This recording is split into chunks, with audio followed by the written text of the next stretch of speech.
The Grandest Game by Jennifer Lynn Barnes. Chapter 17. Lyra. On the fourth floor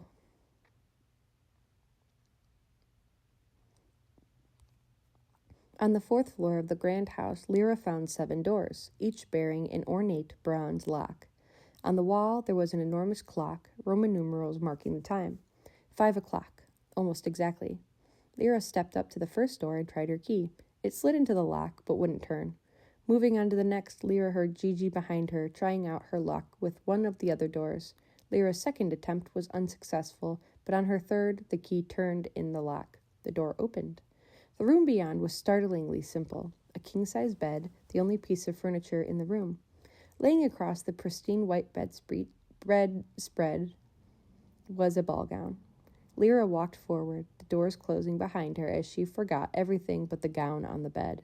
Its bodice was a dark navy blue, almost black, like the ocean at midnight. The skirt was long and made of layers of tulle. Don your costume and your mask, Lyra thought. The ball begins at 1:15. She lifted the gown off the bed, revealing a mask, delicate and jeweled, underneath. It was the kind of mask that covered the region of the face surrounding the eyes, the kind a person might have worn to Mardi Gras.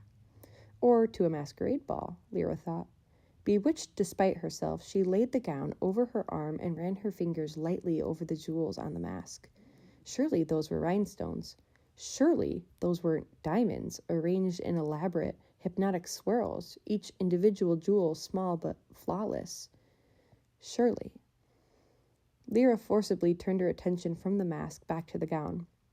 Guarding herself against the urge to get carried away in the magic of the moment, she did as she'd been instructed and donned her costume, shedding her own clothes and slipping on the gown. It's just a dress, Lyra told herself, but it wasn't just anything. The bodice gripped her curves, the fit uncanny. Perfection.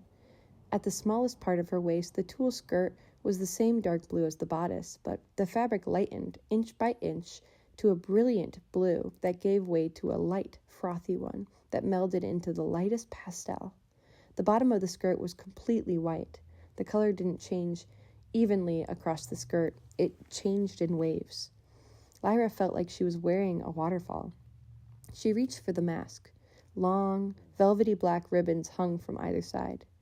Lyra wasn't sure what she expected from the Grandest Game, but not this. She hadn't expected it to feel like this. Like magic. Glittering mask in hand, Lyra made her way from the bedroom into the attached bathroom, drawn to the mirror. She studied her own features as if they belonged to a stranger. Dark hair, amber eyes, in a heart-shaped face, golden tan skin. She stepped back, taking in the look, the feel, the damn aura of the dress, trying to remember that this wasn't a fairy tale. This was a competition. Her gaze caught on the bathroom drawers, 2 of them, built into the vanity. Inside one, Lyra found a pair of ballet flats. She put them on.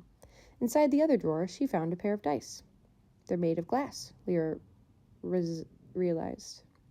The glass dice were positioned off-kilter from each other, like they'd been rolled, a 3 and a 5.